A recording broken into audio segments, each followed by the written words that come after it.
Well, hello everybody. Welcome to Aquarius Rising Africa Mystery Monday.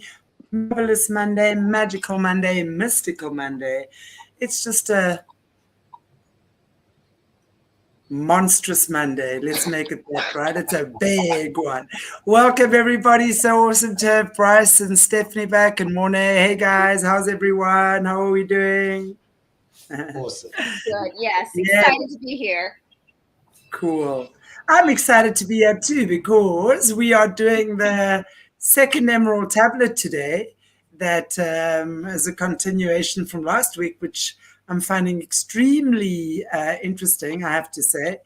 And also, Brice, we were just chatting off air as well. So we want to talk about just maybe you want to just mention because, we've been doing the Tartaria stuff, and part of the Tartaria stuff was at the turn of the century, all the orphans and the incubator babies and all of that stuff. And Brice, you've actually come up with a great idea as well about the orphans. Yeah, so maybe you just want to put it out there to the viewers before we move along with the other stuff.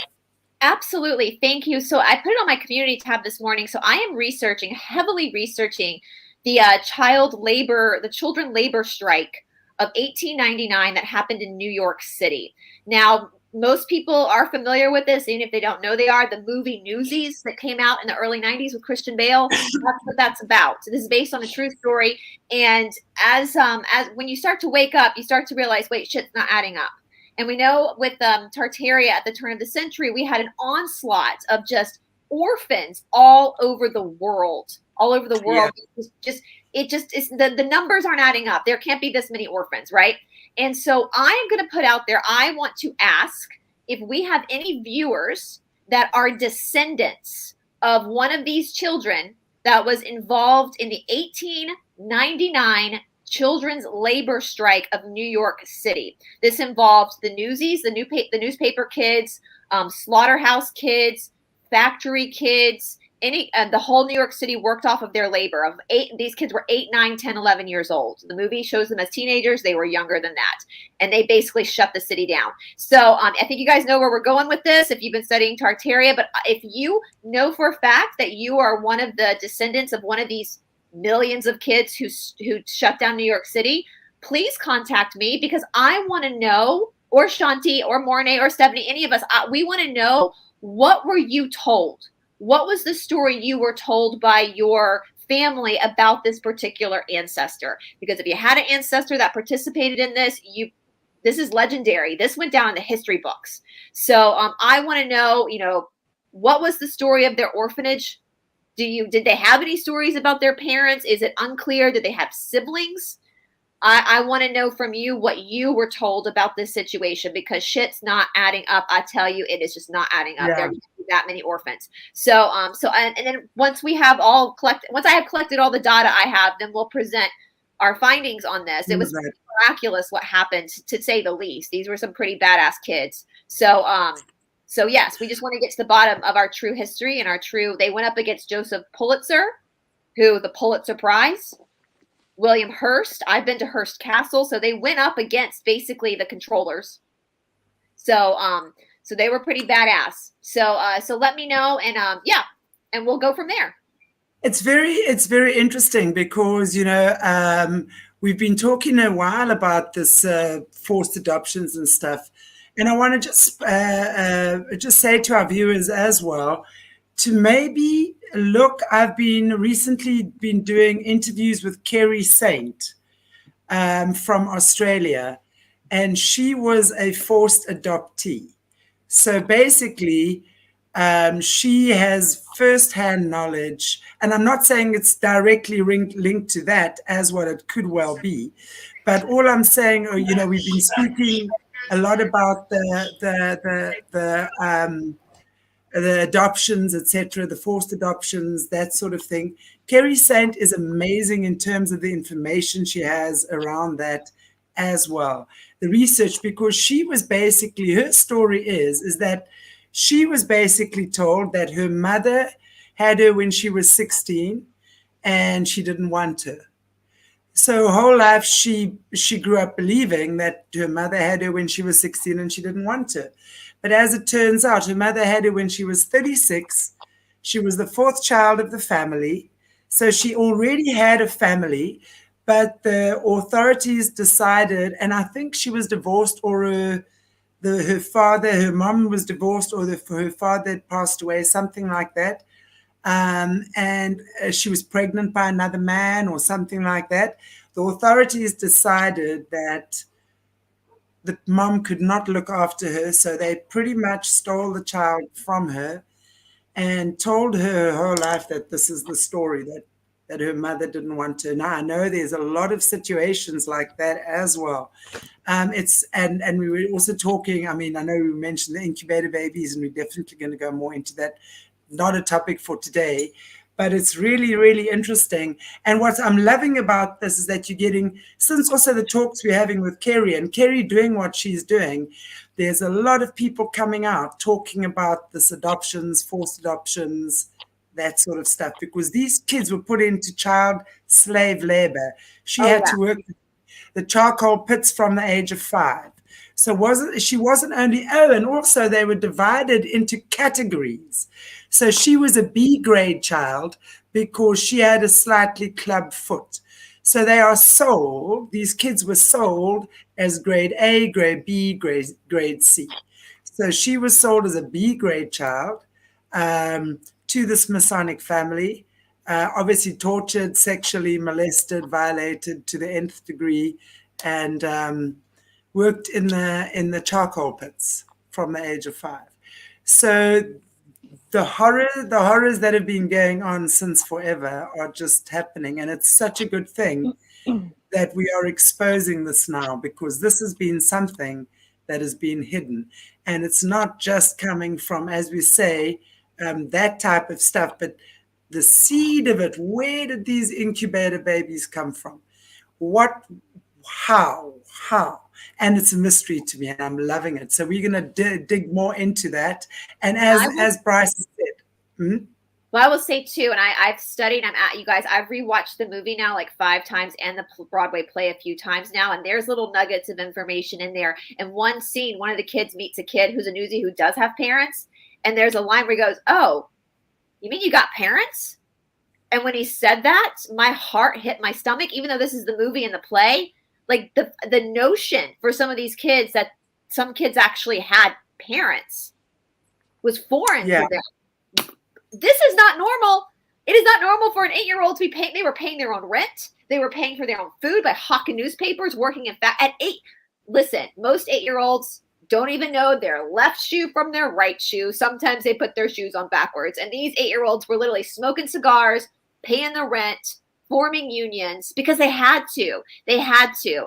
And it actually relates to the Apocryphon of John, which is a missing book of the Bible we read, which I will talk about when we go deeper into this subject about what's actually happening with the soul versus what they're trying to do with the programming, because it's backfiring on them, and it backfired on them big time with these children. So we'll get more into that when we actually break down the story. But this is what, and Shanti's right, like, working in the coals at 5 years old, that was normal at the turn of the century. I mean, these kids were tougher than most grown adults now because they had to be. They had to survive. But you know what? And this is also a topic I'd love to talk about. And by the way, this lady is far from having this happen. This did not happen at the turn of the century. This is happening recently. And my question to her was, how doesn't anyone see? And it's like everyone turns a blind eye. It's like people just turning a blind eye to what's happening, which is very, very, very interesting. But yeah, I look forward to getting into that, right? Yeah. So, I mean, we're going to definitely look into that more. So very, very interesting. But what I wanted to say as well, isn't it interesting? Because those children, despite where they came from, right? Let's say they were born, their descendants, and they've come from this crazy background. Now you got to understand, they then bred more children, right? So it's like, I can imagine that when kids are thrown onto the street to fend for themselves, they can become little psychopaths. I mean, they can become vicious and hectic, and I mean, something quite crazy. So you can imagine this seed was also seeded in our ancestral bloodlines, by the way. So it's very interesting Yeah. that we see how, if we're the offspring, what that means, the whole, Mia Mihila. So I look at the psychology because it makes a lot of sense as to why a lot of psychopaths are healing the world right now, because I'm sure that some of them are still descendants of that as well. And I mean that with love. I mean that with love. I really do. It's not a judgment, it's more an observation. Yeah. So yay, anyway, carry on. Let's get going. Let's talk about the emerald tablets. To a Yay. better topic than child labor. So, yeah, Yeah. today, guys, we're on Emerald Tablet 2, which some of the stuff, and Stephanie does have her tarot cards on her if you guys have any questions when we're going through this, because I'm going to go through what Thoth had to say and then what Doriel is saying in relationship to Thoth. And I will say, I've said this, I think I said this last week. I know I said this on my channel. Basically, the idea, everybody watching should have a copy of the Emerald Tablets at this time, because last week, if you guys remember, and if you didn't watch last week, go back and rewatch, because we learned last week that Thoth wrote these tablets right like 2 generations after the fall of Atlantis, and he wrote them for us. What do I mean by us? Well, I literally mean for us, for the 4 of us on this screen, for those of you watching right now. He wrote it for us because he realized after the fall of Atlantis that we went through a veil of amnesia. We couldn't remember. Of course, we got Tartaria in there too somewhere. We were still trying to put the pieces of the puzzle together to figure out how this all happened. But he knew that it was going to take reincarnating multiple times into this life for us to start to remember. And we know astrologically, we're coming into a time of ascension. We're coming into a change, into a new age, the age of Aquarius. Hence why Aquarius rising Africa, and so the time is right now. And so for us, but we were there as well at the fall of Atlantis too. And so we kind of talked about that last week. Well, Thoth came around last week. He did his thing. He sent his priest out. That's why I got pyramids everywhere. And then at the end of last week, he was like, I'll check you guys later. I'm going to go down into the halls of Amenti and rest while you guys figure it out. Okay, so now Thoth is going into the halls of Amenti. And so it starts off, the second tablet starts off, deep in the Earth's heart lies the halls of Amenti, far neath the islands of sunken Atlantis. And I thought this was interesting, sunken Atlantis. I have a friend, Stephanie knows her, she's here in Atlanta, and she is aware of there being like crystal pyramids that are underneath the city of Atlanta, where I live. And she is aware that once things shift, those pyramids will rise back up out of the earth again. Okay? So we think about the sunken Atlantis. We know that part of Atlantis is under the Atlantic Ocean. But is there parts of Atlantis that are literally lying under our feet as we know it? I mean, we look at Pompeii, right? The volcano that hit Pompeii. They read that story to us when I was in preschool about Pompeii, and I had nightmares for like a year. Do not read a 4-year-old the story of Pompeii because it's traumatizing, where the volcano came down and like basically killed the people. And then centuries later, they uncovered it. People were literally caught in what they were doing when the volcano lava covered them. And no one knew that town was even there until they excavated it. So you see how easy it is for things to get caught underneath our earth that tell a different story than the one we've been told. I still think Pompeii is now part of either Atlantis or Tartaria at this point, but that's just my opinion. So anyway, so underneath, deep in the Earth's heart, like the halls of Amenti, far neath the islands of sunken Atlantis, so even below all the things that have been sunken, halls of the dead and halls of the living, bathe in the fire of the infinite all, Far in a past time, lost in the space-time, the children of light look down on the world, seeing the children of men in their bondage, bound by a force that came from beyond. Knew they that only by freedom from bondage could man ever rise from the earth to the sun. Down they descended and created bodies, taking the semblance of men as their own. The masters of everything said after their forming, what are they who were formed by the space dust, partaking of the life of the infinite all, living in the world as children of men, and yet like and unlike the children of men? So we're looking at this. So I'm going to go back to this because we're looking at star people, right? Star seeds. The law of one that I reference a lot, the raw material talks about this as well. That especially now, on this timeline we're living in, a lot of souls volunteered to come back to third density to help the earth move forward at this time.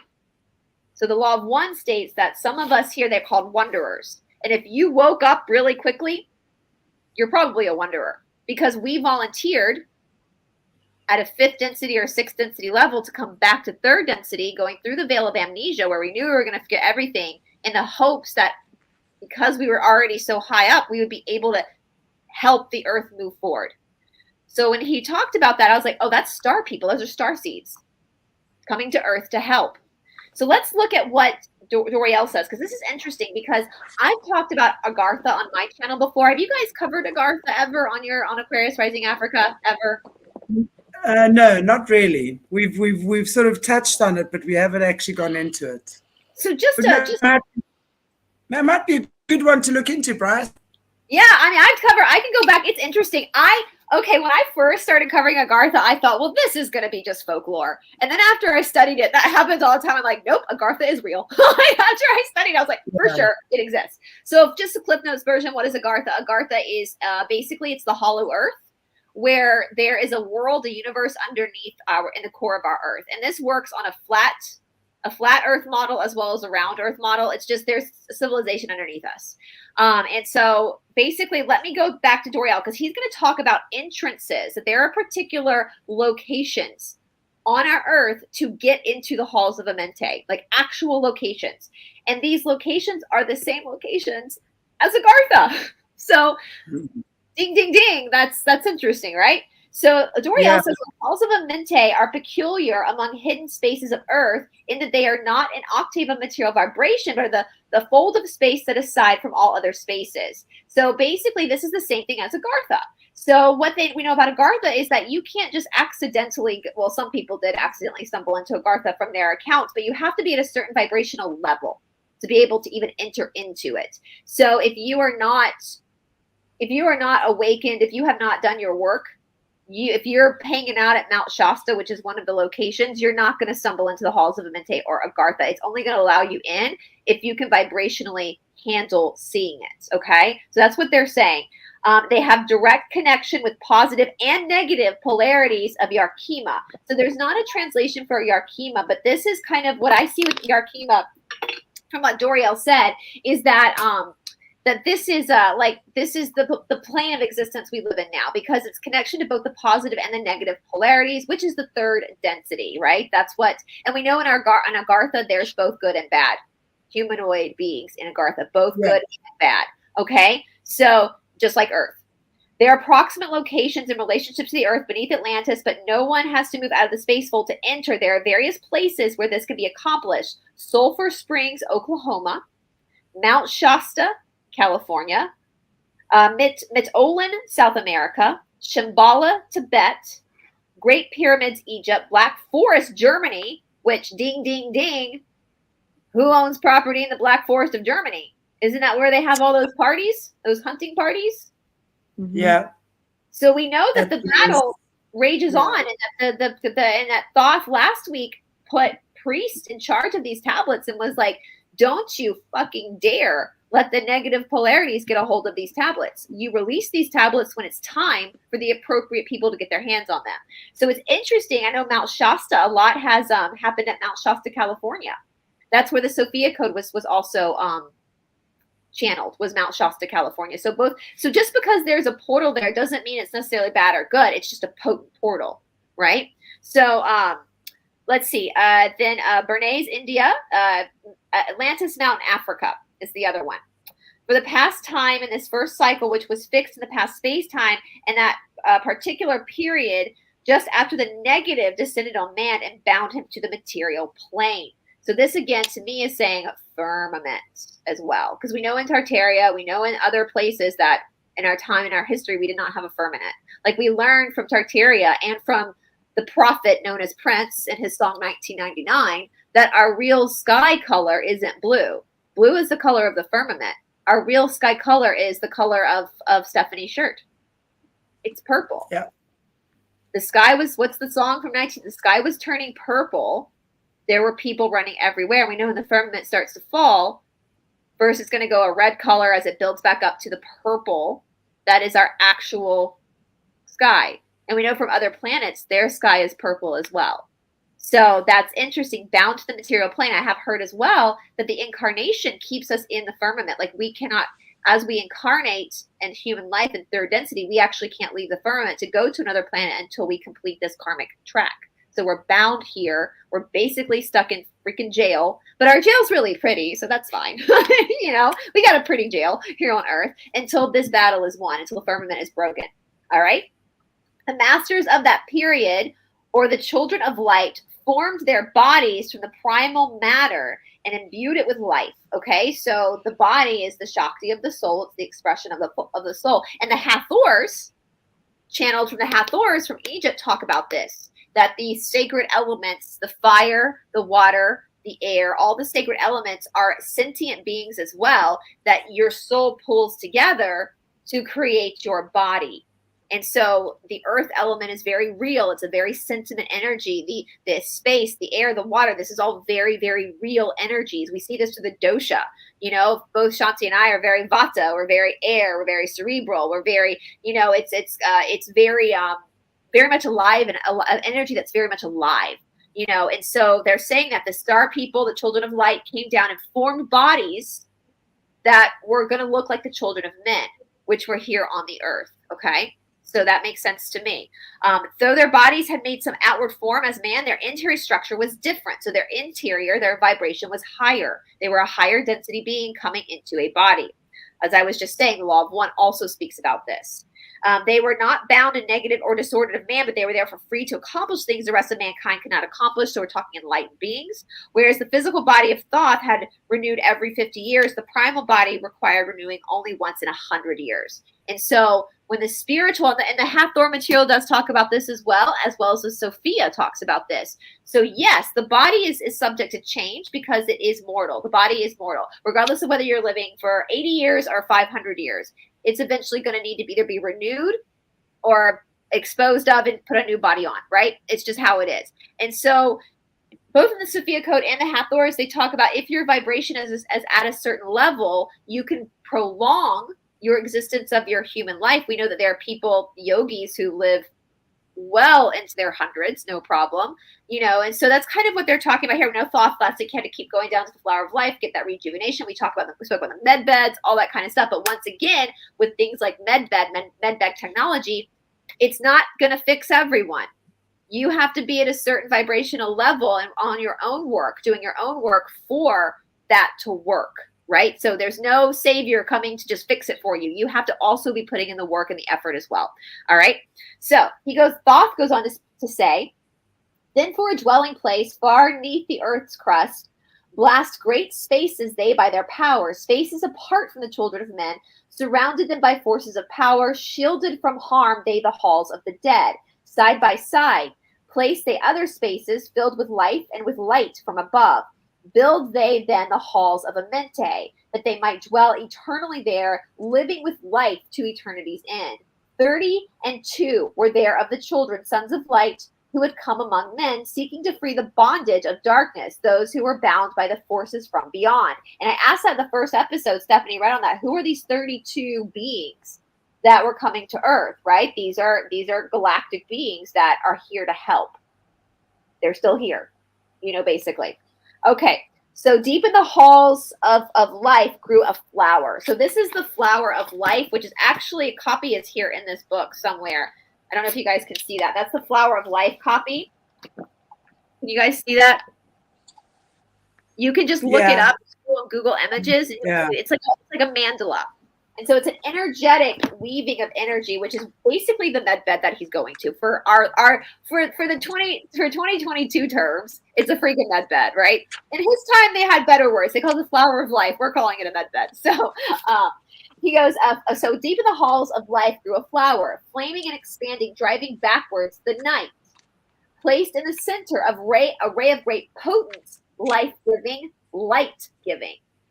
So life-giving and light-giving. So light and life come from that same, almost like that pranic tube of energy, right?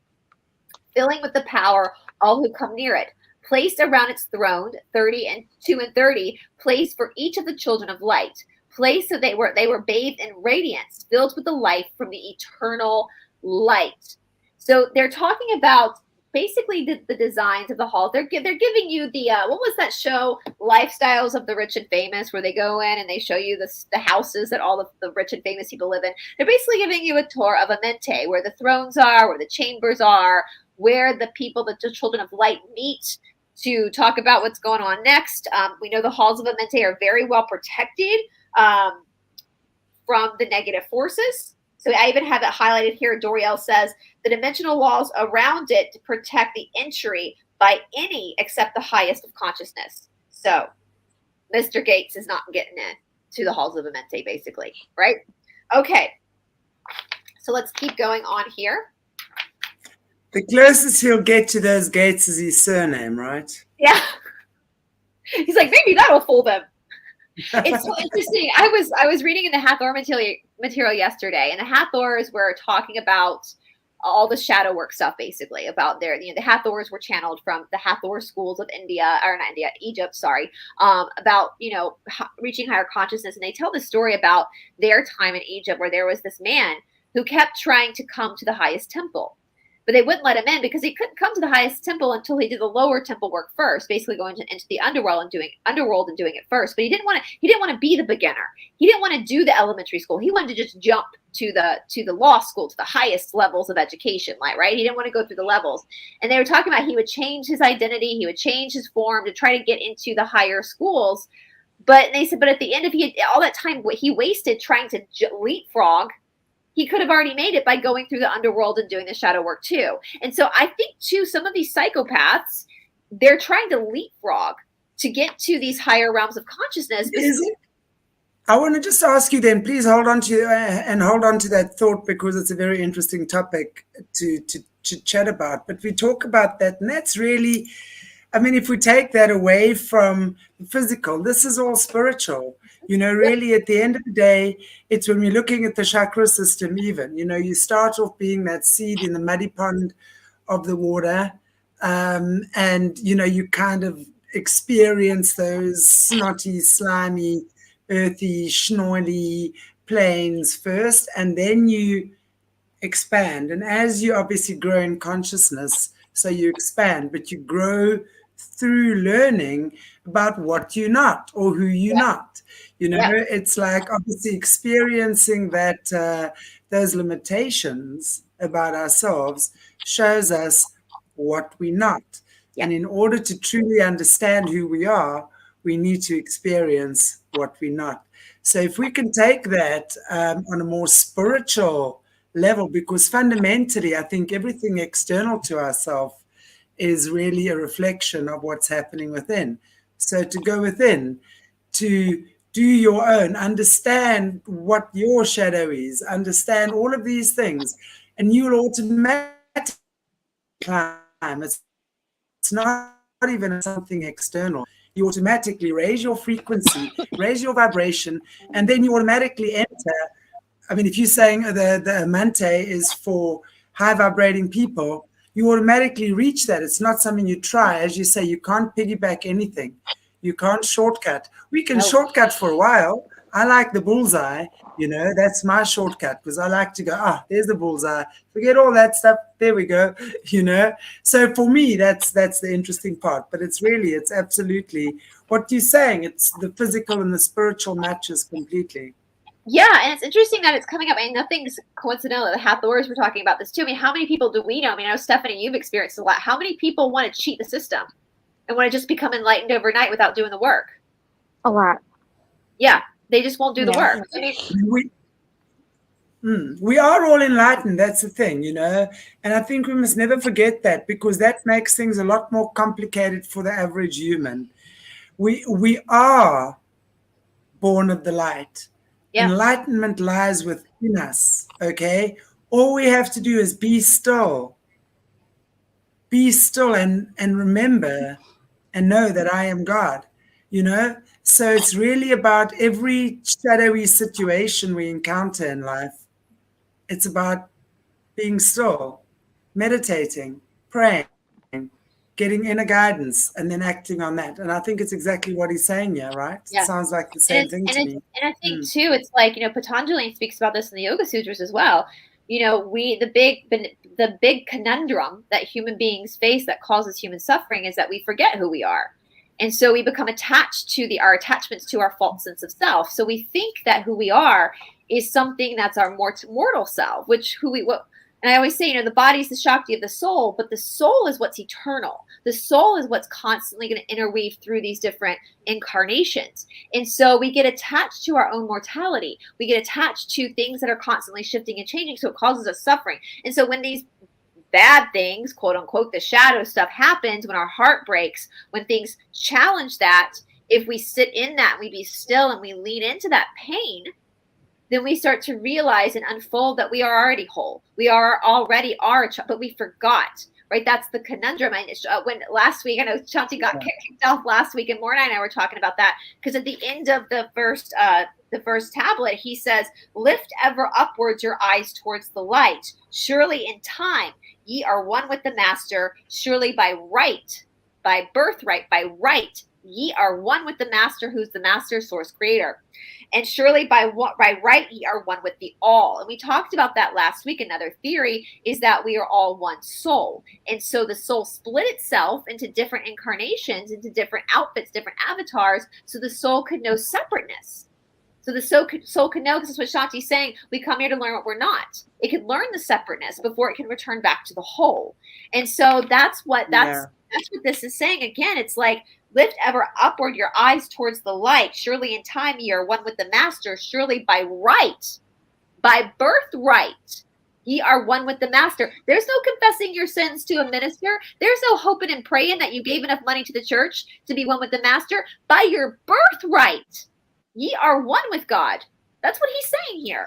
And you're also one with everybody else. That's why you exactly. So miracles are your birthright. Yeah. You are one with the sinner and you are one with the saint. You are one with it all. We are all one conglomerate soul. That's what is it? Alan Watts says the soul is this. What's the point of life? The point of life is to be alive. That's the only point of life, is just to be alive.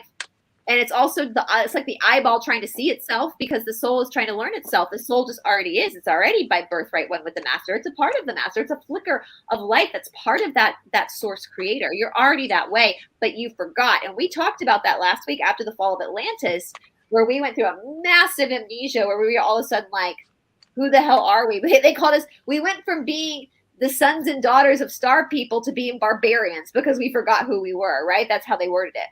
So it goes on to say, their time after time place they their first created bodies, so they might be filled with the spirit of life. 100 years out of each 1,000 must be life-giving light, flame forth on their bodies, quickening, awakening the spirit. So again,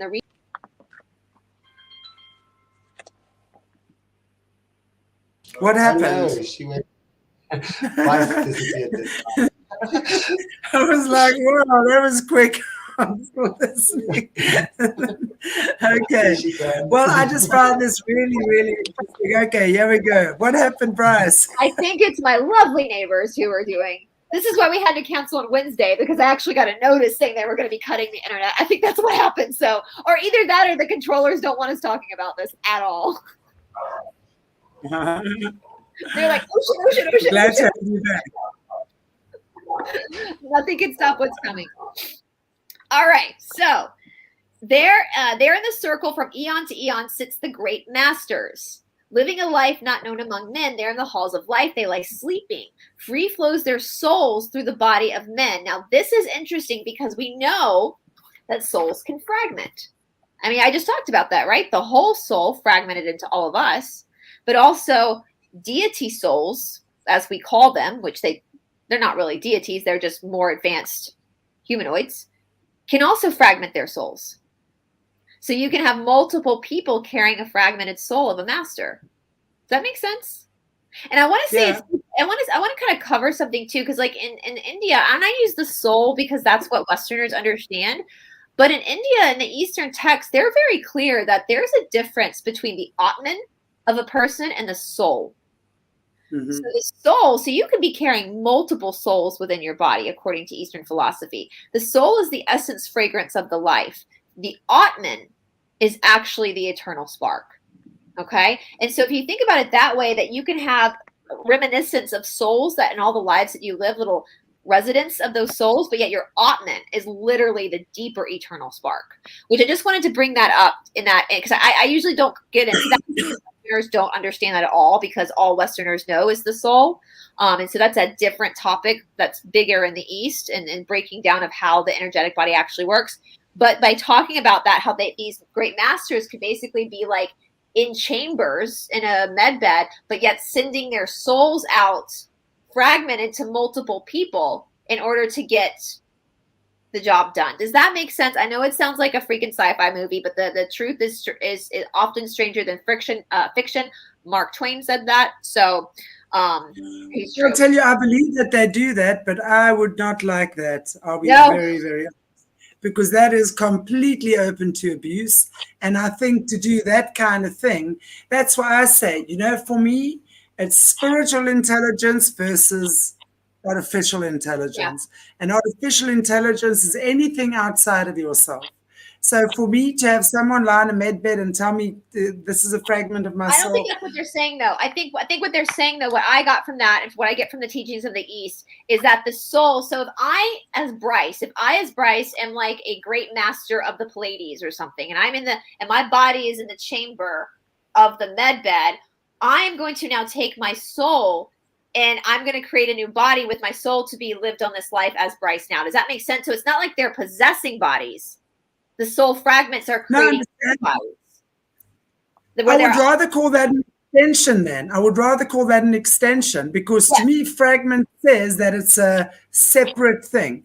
So the way it can be, though, is that the soul, because that's also a theory with twin flames, is that the soul isn't necessarily fragmented. It's the soul experiencing two lives at the same time. And so the soul can actually create multiple bodies to be in existence at the same time, but it's all the same. It divides itself. But if we look at it, that division, there's always got to be a common thread that holds it all together. So there is no separation. So I don't think that the soul actually fragments itself. No, it just I think it maybe expresses itself in an individual way. So it kind of multiplies itself. Because when I say multiplies, it's more like creating veins of itself. So in that way, it can then, as opposed to fragment, because fragment immediately to me thinks it's a little fragment of dust sitting there on its own. No, they're not possessing. They're not jumping in and possessing people. No. They're basically deciding. So if I'm sitting in the halls of a mente and I decide, well, shit, I need to come back to Earth, I'm going to now create a body for me to come back to Earth in. So it's not like the soul is jumping into somebody and then puppeting it around like a demon. No, it's its own body. So so it's more like the soul decides to extend out. And that is possible. Again, if you guys want to know more about that, study the Vedic text. They talk a lot about this. You could literally in one incarnation be carrying 20 different souls literally in your body from all your past incarnations. And it's the Atman. It's that karma. That's what carries the karma over. So it's that Atman that's the singular eternal spark. Yeah, so that's really confusing for Westerners, and I blame the church for that, because they really screwed everything up of our understanding of spirituality, because the soul is just like the karmic essence and flavor of each life, and that's what we carry with us. So if you're carrying something over from where's that memory coming from? Because the brain in this life only remembers what this life experienced. But if they're the muscle of the brain, but if there is a past life experience, where is that coming from? It's coming from the essence of the soul still carried within the body from that past life existence, because it's the Atman that is the eternal. Yeah, I hope that makes sense. I know Westerners probably are going to be like, what are you talking about? Just read the Vedic text. It makes sense when they explain it better than I do. So he goes on to say, time after time, while their bodies lay, say, incarnate they into bodies of men, teaching and guiding onward and upward out of the darkness into the light. They're in the halls of life, filled with their wisdom, know not to the races of men. Living forever, ever neath the cold fire of life, sits the children of light. Times they are when they are awake, come from the depths to be the lights among men, infinite they among finite men. This I actually highlighted and starred this. Talk about shadow work, right? He who is progress has grown from the darkness lifted himself from the night into the light. Let me reread that again for those in the back who didn't hear. He who is progress, so he who is enlightened, has grown from the darkness, lifted him from the night into the light. Ding, ding, ding. Hello. That's shadow work. Yeah, that's the chakras as well, right? Moving through the snottiness of the earth planes and everything that gives us, all the opportunities, and then into the enlightened consciousness. Yeah. You've gone and you've snuggled with that darkness. You've gone and had a racy evening with it, and you've gotten to know it, and you've tangoed with it, and you've grown from it, from the night into the light. That's free. He is made of the halls of the mente, free from the power of light and life. So he's also saying those who can do this, those who can actually do this work, will be free of the bondage of incarnations, of reincarnating, of having to come back. Which, Stephanie, what is the original word for savior? What is that? What's the original definition of the word savior? An enlightened one that no longer has to be incarnated again, because they've gone through the experiences and achieved that wholeness, that inner peace, that just understanding, everything whole, the understanding. And they went through the darkness and achieved it. So they don't have to read. Yeah, that's what savior. That actually, I'll show you what book it is. I just got, for those who don't know, I just got my Reiki 1 and 2 attunement. So I'm now officially practitioner. But this book talks about that. You can get this on Amazon. This is the book that I learned from. My teachers had me read. And it talks about Magdalene and Jesus, or Yahshua, a lot in this book, actually, because they did do Reiki, they did hands-on healing. And it talks about the Savior and how that word has been completely manipulated throughout history, making us think that one person is saving us. But really what it is actually we're our own Savior. And when we get to that Savior title, we have achieved the enlightenment, which is we no longer have to incarnate. Yeah. So you are your own savior. When you say you're your own savior, you're it. You're the enlightened one that needs to remember that. And that's what he's saying. You don't have, once you figure that out, you don't. So we're going to see at the end of this tablet, like Thoth is given a choice because he's achieved this. Does he want to come back? He doesn't have to. That's why people keep saying, oh, are Magdalene or Jesus or Yahshua back yet? I'm like, no, they're not back, because this ain't their karma. This ain't their karma. They're good. This is our karma. What we're living out now is our karma. We're the saviors for this. All right. So he goes on to say, guided he then by wisdom and knowledge passes from men to the master of life. There he may dwell as one with the masters, free from the bonds of the darkness of night. So again, enlightenment. Seated within the flower of radiance sits the 7 lords from space-time above us, helping and guiding through the infinite wisdom, the pathways through time of the children of men. Mighty and strange, they veiled with their power. Silent. So the Bible says that too, right? Be silent. Silent, all-knowing, drawing the life force, different yet one with the children of men. Yea, different yet one with the children of light. Custodian and watchers of the forces of man's bondage, ready to lose when the light has been reached. First and most mighty sits the veiled presence, Lord of lords, the infinite 9. Over the others from each cosmic cycle, weighing and watching the progress of men. So these are the higher selves, the higher, watching everything unfold. What we would call time, but it's us that live. They don't live. They live. That confuses people. All one talks about this. There's time, space, time, and so there's different ideas of time depending on where you are. So they're watching us and they're waiting for the right time. Right. This is all about waiting for the right time for this to unfold itself again, which the time is now. Under he sits the lords of the cycles, 3, 4, 5, 6, 7, 8. Each with his mission, each with his powers, guiding, directing the destiny of men. There they sit mighty and potent, free of all time and space, not of this world they, yet akin to it. So not of this world, but they're akin to it. See, he keeps talking about this, right? He keeps saying in many different ways, Thoth keeps saying everything's separate and different, but yet the same. Are y'all picking up that? He's saying that.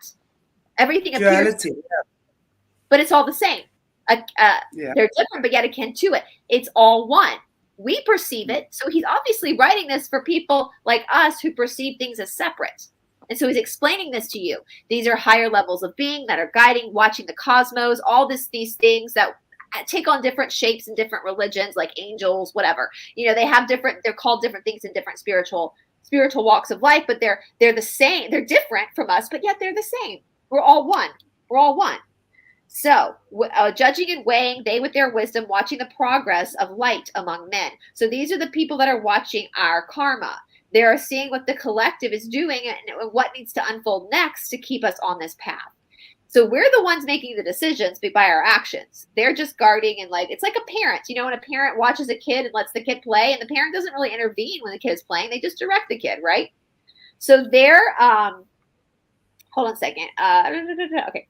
There before them was I led by the dweller, watching him blend with one from above. Then he came forth a voice saying, Great thou art Thoth among the children of men. Now remember, and Billy Carson talks about this as well. Thoth, if you think Thoth is a deity or a god, you're not getting that information from Thoth. Because Thoth never called himself a deity or a god. And Billy Carson points this out a lot. So this is where we have to be very careful with things like propaganda from the church. Did Thoth, Thoth's a demon god. Thoth never said he was a god. He said, no, do not. In the last tablet, remember, people started worshiping him, and he stopped them. He said, no, I am just a son of Atlantis. That's all I am. I'm the same as you. We're different, yet we're one.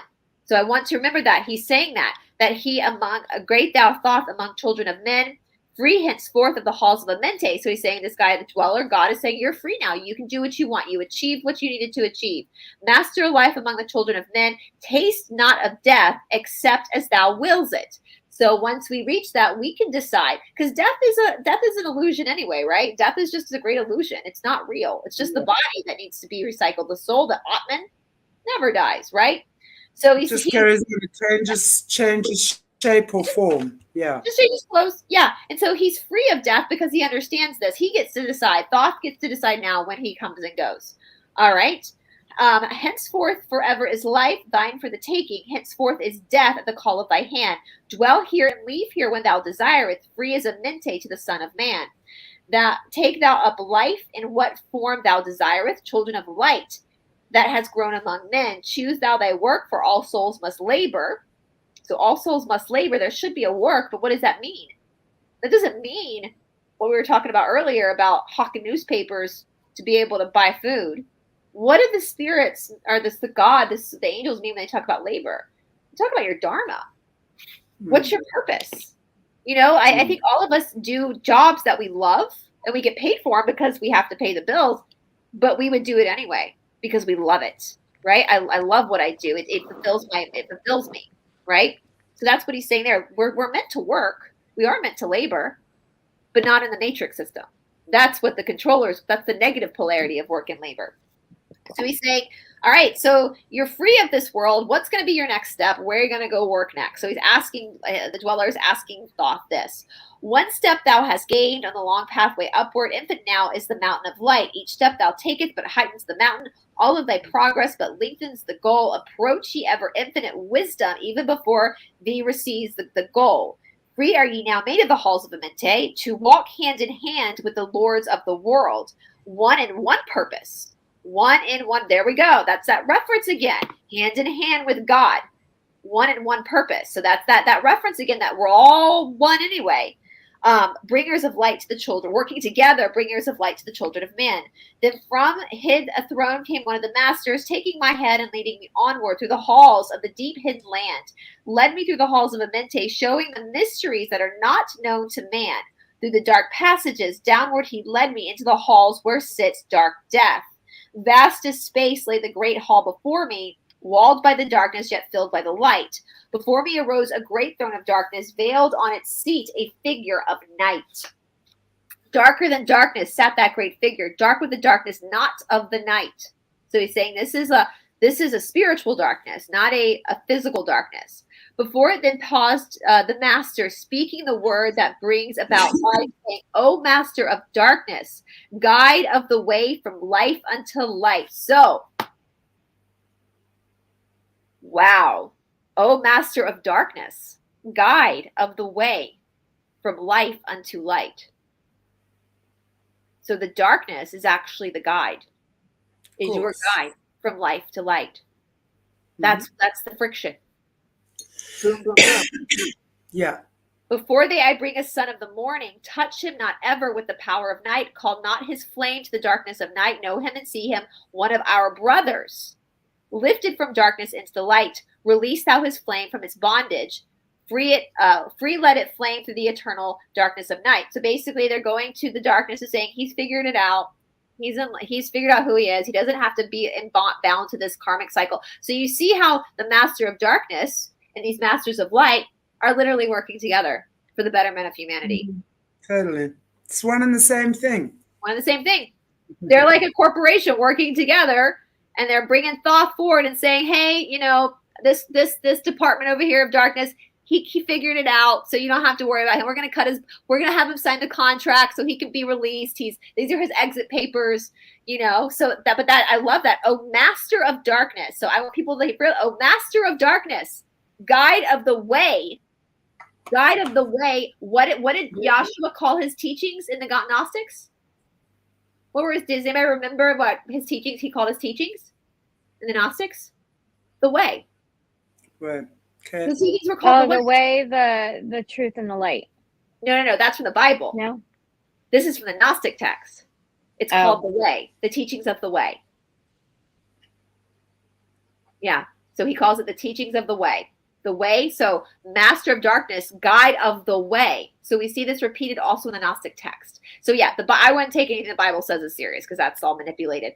If you read a lot of commentary on the Gnostic text, they talk about the teachings of the way, just the way. That's all it is, the way, from life unto light. All right, so raised in the hand of the figure, forth came a flame that grew clear and bright, rolled back swiftly the curtains of darkness, unveiled the hall from the darkness of night. They grew in the great space before me, flame after flame, from the veil of the night. Uncounted millions leaped they before me, some flaming forth as a flower of fire. Others there were a shed of dim radiance, glowing but faintly from out of the night. Some there were that faded swiftly, others that grew from a small spark of light, each surrounded by its dim veil of darkness, yet flaming with light that could ever be quenched, coming and going like fireflies in springtime. They fill the space of light and life. So Doriel speaks heavily about this verse. What is he seeing? What is Thoth now? Now they pull the veils back because he signed his exit papers. He's finished the job. And so they pull the veil back to show Thoth what they see, how they see us, which is exactly how the Hathors say they see us too, which I found very interesting. The fireflies in springtime. What are these flickers of light that he's seeing? Us, souls, people. He's seeing them as flickers of light. He's not seeing them in physical body anymore, but seeing them rather by their eternal flame. And he's saying in Doriel, he's saying uncounted millions of the same light flickering around as like fireflies. We have fireflies here in the south, flickering around. And he's saying some of the fireflies have brighter lights, and some of the fireflies have dimmer lights. The ones that have dimmer lights have more bondage on them. And so he's seeing how these souls, through every incarnation, is shedding off a layer of that bondage over and over again. And he's seeing how as they incarnate, it's so exciting how we incarnate more and more and more. Our light just gets brighter and brighter and brighter and brighter. And that's how Thoth is seeing us now. He's not seeing us as Shanti, Mornay, Stephanie, and Brice. He's seeing us now beyond the veil as light, as these beautiful flickers of light. And all that light is connected to the one. So how cool is that? Mm-hmm. Then spoke a voice mighty and solemn, saying, these are the lights that are souls among men, growing and fading, existing forever, changing yet living through death into life. When they have bloomed into flower, reach the zenith of growth in their life, swiftly then send I my veil of darkness, shrouding and changing to new forms of light. So the darkness is sitting there with Thoth and all the other people on the board and saying, hey man, you see all these souls, these flickers of life? me as darkness, my job to help them reach that highest level of understanding who they are is to come in and actually pull them, to bring death about them so we can change their form and give them a new form so they can level up. Like, how cool is that? Like, does that, reading this like that, we should never fear death. We should never fear the darkness, because the darkness is actually working on behalf of us too. It's all working to help us grow. How cool is that? So the darkness is saying, this is my job. My job is to help. But this is why I say, you know, when we look at religion and stuff, we look at Lucifer, who is the light bearer. So, and I think a lot of religious people get confused by that, because when we talk about Lucifer, you know, being the light bearer or the bearer of light, it doesn't mean we now have to go in and, oh, well, clearly we do, right? Drink baby's blood and stuff like that. But, you know, but we can really look at Lucifer and see what has the dark or Lucifer taught us about ourselves. You know, because Lucifer is all about fear and greed and not having. And the levels of that are huge. You know, my level of not having might be that compared to George Bush's, which is 10 meters long, which makes his greed that much more, if you understand what I'm saying. Yeah. So greed comes from fear of not having. And we have to understand all of these teachings, because this is what Lucifer actually teaches us about ourselves, you know. Lucifer, the devil, whatever, is the opposing force to God or the light or whatever polarity. The case might be. It's the friction. Yeah. And so Lucifer has a job to do. If if Source didn't want Lucifer here, he would have gotten rid of him already. So it really, Lucifer really is the depiction of humanity's shadow self. Yeah. That's all it is. That's what Lucifer is. Lucifer is the depiction of humanity's shadow self. And that's the polarity that we are in, and to see that. Yeah. And when you understand, that's why I love the Hindus. Like, they talk about demons, but they call demon is short for demonstrator. What's a demonstrator? A teacher. Mm-hmm. A teacher. Exactly. So exactly. Yeah. So I think that's so we're almost at the end of it, guys. So he goes, these are lights that are souls among men, growing and fading, existing forever, changing yet living through death into life. When they have bloomed into flowers, reach the zenith of growth in their life. So when they've totally bloomed, that lotus flower is totally bloomed, now they've reached the zenith of this experience, and now they can make their choices of what experience they want next, to go to the next level of consciousness. Swiftly then sent I my veil of darkness, shrouding and changing to new forms of life, steadily upward throughout the ages, growing, expanding into yet greater flames, lightening the darkness yet with great power, quenched yet unquenched by the veil of the night.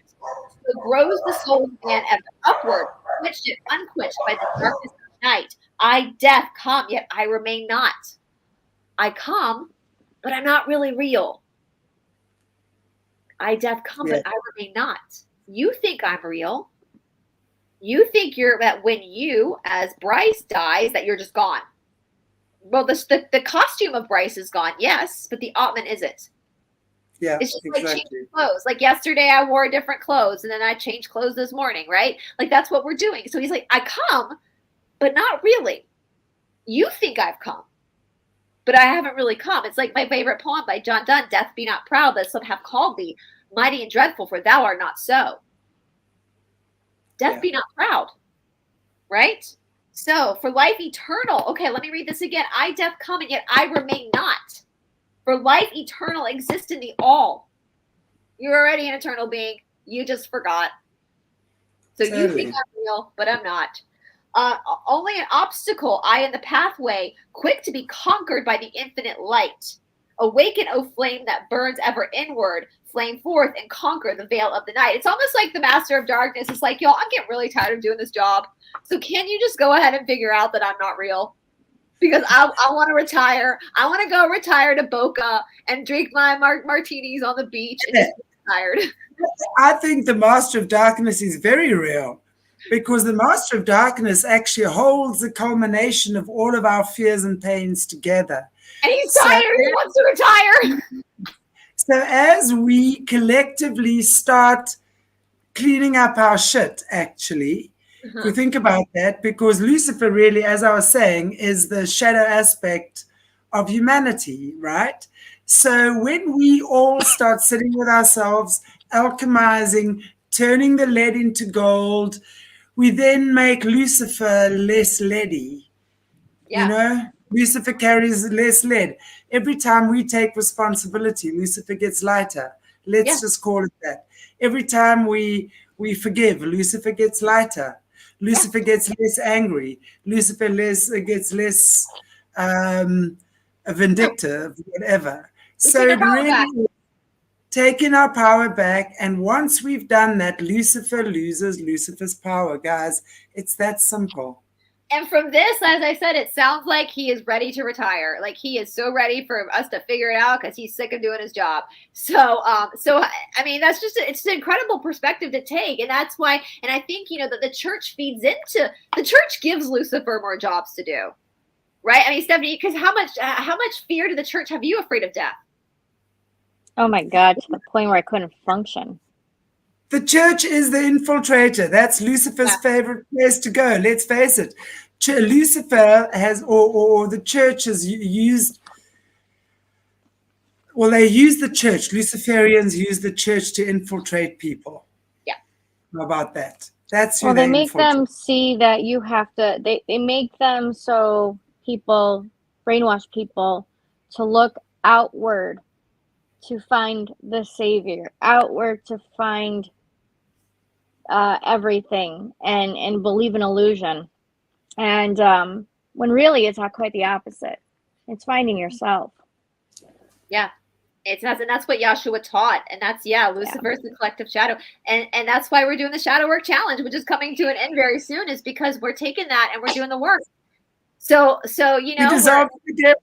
Dissolving the devil. We're dissolving the I think I'm going to start a party for Lucifer. My next course is going to be called Dissolving the Devil. Can you imagine I'll have him? Well, that's what we keep saying. We keep saying, like, if we want to get rid of all this nastiness that we know goes on with these controllers, we got to fix ourselves. Like, we have to fix ourselves, because otherwise we're magnets. We're causing this. And the darkness is like, hey, guys, I just want to go sit on the beach and retire. Can we not figure this out by now? I'm sick of working. I want to get my 401k and I just want to leave. And so the minute we see it as what it really is, it loses its power. And Stephanie, like the church had you so afraid of dying that you weren't even living. And I've said this to yoga students before. We spend so much time being afraid of death that we forget to live. And that's what that's what they're saying here. Look into the light to life. The darkness is supposed to guide you to the eternal life, to show you. Absolutely. And I said it to my yoga classes a lot. Because look at that. Thoth is god of the moon, right? Mm-hmm. So if you look at the moon is the torch in the night, shadowy skies. It shows us the light. It leads us, it guides our way at night. So when we look at Thoth, we look at the moon, we understand that the moon is really there to guide us at night. Did y'all see that orb just dance right there like a Tinkerbell? As Shanti was saying. I'm on my phone, so I can hardly even see myself. Well, actually, while I finished reading that, I feel like that was like Thoth. Or Stephanie, will you ask what that orb while I finish reading that? Because I feel like because Shanti was saying that as that little Tinkerbell was doing its little dance, I feel like it's so funny. I was watching paranormal shows last night, and they were showing like these crazy footage of orbs caught, and I was like, oh, that's nothing. You should go watch my YouTube channel. They're always around. I'm like, oh, hey, look, there's another one. Likely an ancestor, Brice, with a 10 of cups, because that's family. Well, I feel like there was an important message because it was doing that right as Shanti was speaking. So I felt like it was trying to highlight something Shanti was saying. I got the Justice card, so I mean, it could be meaning that you're on the right track there. And then the 2 of Pentacles, which I kind of look at that like where we were talking about the soul fractal thing, the extensions. And it could be a changing of perspective. The rays. Yeah. God is the sun, we are the rays. So we just see ourselves as rays of God, rays of the sun. And we see the 2 of Pentacles. Sometimes it's a timeline shift as well, because it's a guy juggling 2 Pentacles. And so I think that's what I got when you said that it's a change of perspective. It's helping people. What Shanti is saying is a different perspective. of what's going on. And so people change their perspective. They take their power back. We end this shit. We bring justice and we end this shit. So I thought it was just really funny because it was like right below Shanti doing his little dance. I was like, something wants to like applaud Shanti right now. Something from the other side is like, amen, sister, keep speaking. So Preach it. Preach it, sister, you got this. If it was one of my ancestors, they were saying it in their southern accent. They're like, yes, sweetheart, sugar, you just keep speaking that truth, girl. Yes. What if it was mine? If it was mine, they'd be saying, not that donor gaan ons van enig iets glo wat jy nou hier vir hierdie mense sê nie. Hou op met jou kakpratery. That's my ancestors. You know, my mom, I still remember the way she said sugar, sugar, sugar. So you're probably being called sugar now, Shanti. I can just imagine my Dutch ancestors, my Afrikaans ancestors telling me, I love it. Well, and Doc is probably sitting there going, oy vey, these are the ones that are exposing my work. I was like, go back to Billy Carson's channel. He's like, these are the people. I'm just kidding. All right, we're almost finished, guys, because the last part to me is the best part because we see what Thoth chooses to do. All right, so then in the midst of the flames of the darkness grew there out one that drove forth the night, flaming, expanding ever brighter, until at last was nothing but light. Then spoke my guide, the voice of the master, see your own soul as it grows in the light, free now forever from the Lord of the night. Forward he led me through the many great spaces filled with the mysteries of the children of light, mysteries that man may never yet know of until he too is the son of the light. Backward then he led me into the halls of the light. Knelt I then before the great masters, lords of all from the cycles above. Then he spoke with words of great power. Thou hast been made from the free of the halls of Amente. Choose thou work among the children. What are you going to do next, Thoth? What's your next move? You're free now. What's your next move? It's kind of like when you graduate college and people are like, what you going to do now? And you're like, oh shit, what? Now I have to be a grown up. What am I going to do now? So they're like, what's your move, Thoth? You have free will. You've accomplished this. What are you going to do? Then I spoke. This makes me emotional. Oh, great master, let me be a teacher of men, leading them onward and upward until they too are lights among men, freed from the veil of the night that surrounds them, flaming with light. Then shall they shine among men. Spoke me to me, and the voice said, go as you will. So let it be decreed, master ye of your destiny, free to take or reject at will. Take ye the power, take ye the wisdom, shine as the light among the children of men. Upward then led me the dweller. Dwelt I again among the children of men, teaching and sowing some of my wisdom, son of the light, a fire among men. Now again I tread the path downward, seeking the light in the darkness. Hold ye and keep ye, preserve my record. Guide shall it be to the children of men. So he had the choice to go on, and he decided to come back to help us. Indeed. Of course he did. Of course he did. Emotional, because the law of one talks about this, that, you know, the power of the service to self is the negative path, and the service to others is the positive one. And a lot of us volunteered to come here. What a selfless act is that? We could have easily, Thoth could have easily been like, I'm gonna buy into my retirement plan. I'm gonna go sail away in the Pleiades and just live there now. But he said, no, I'm gonna go back. I'm gonna help them because we're all one. In his enlightenment, in his understanding, he knew that even though he had accomplished something, he's still one with us. So he was going to come back to help and teach us and wait patiently for us to figure it out and to help guide us. He came back, as Hermes?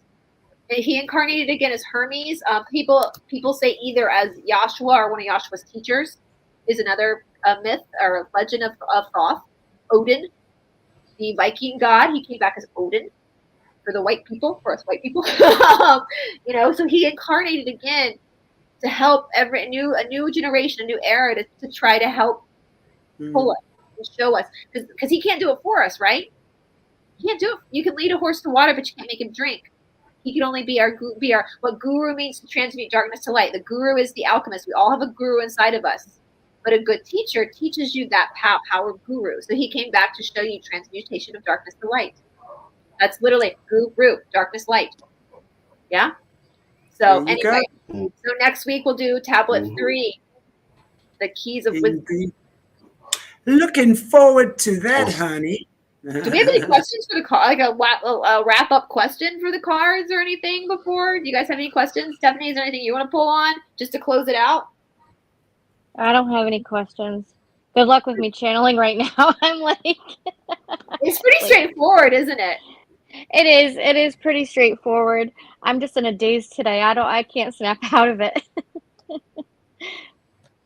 Okay, well, maybe you're riding on Odin's owl, which is fine. Yes. Maybe we can all. I have Odin's cards out. I mean, these are Odin cards. I took the Odin cards out because I knew that they were connected. So, I mean, if anybody does have a question, I can definitely try to answer it. Thank you to Billy Carson. That's who I learned, because Odin came to me a few months ago, right, Stephanie? We started talking. And it came to me at the same exact time. And I didn't know that Odin was Thoth, but it was Billy Carson. Yeah. I love that dude. Billy Carson, I promise I'm not a weird stalker. I just really like your research. I emailed you to see if you come on my show. If you want to come on the show with us, I would love that because you're like the Emerald Tablets expert. So I promise I'm not a weird stalker. I'm just obsessed with your work. Anyway, but he's also a leading researcher into the Bible. And so he does a lot of great stuff. He has a whole thing. His channel is really good. I mean, I found his channel like 6 months ago, and I had watched a bit of it, and it really helped me with the church indoctrination stuff. Because even though I've been really fighting against that, it's a program. So sometimes it starts to kind of wiggle itself back in a little bit, and I got to cancel that out. So, but that really helped me, his channel. He has a whole segment on how Satan is the God of the Bible. Oh, he had a whole, I think, 2-hour show. And it's if you go to his channel, it's the title of it is the God of the Bible really Satan? And he says, if the Christians, the Satan they fear is the God. He got attacked on that video. He got a big attack. Yeah. If they meet, because through my research, that's what I had found too, through my own research. So when I hear other people who are also really, really good researchers say the same thing, I'm like, I'm not crazy. Like, this is exactly the same. It validates your research. My research. Yeah. So, and he's written multiple books on this stuff. So I'm like, thank God I have this person I didn't know beforehand is now finding the same information I'm finding too. So yeah, Lucifer's the God of the Bible. Point blank in a story. Just is what it is. Oh, well, Lucifer has domain over the earth as well, so let's never forget that. So we're living here on Lucy turf. Yep. Absolutely. Absolutely. But I'm excited about next week because the third tablet is a really big one. I think they're all big ones, but this one, like, people have written lots of books over because it's like the key. It's the keys, secret keys of wisdom. So, and we're gonna also, I think, meet Thoth's wife next week too. I don't know why I'm being a cheerleader. Nice. I like it. Go Thoth. Go Thoth's wife. So, because she was also enlightened as well. So we're going to talk about her next week too. So, because we always love a Thoth story. So. Okay, girls. Thank you, and guys and girls. I say thank you so much for joining us for another beautiful, magical, mysterious, mythical, marvelous, monstrous Monday monsters. Yeah, we are. Okay, guys, lovely to see you again today. Thank you for joining us. If you haven't already, please give us a like, share, subscribe, share. Press the notification bell. Find us on Facebook, BitChute, Twitter, all over the show. Take good care. God bless you all, and we'll see you very soon. Cherry buys.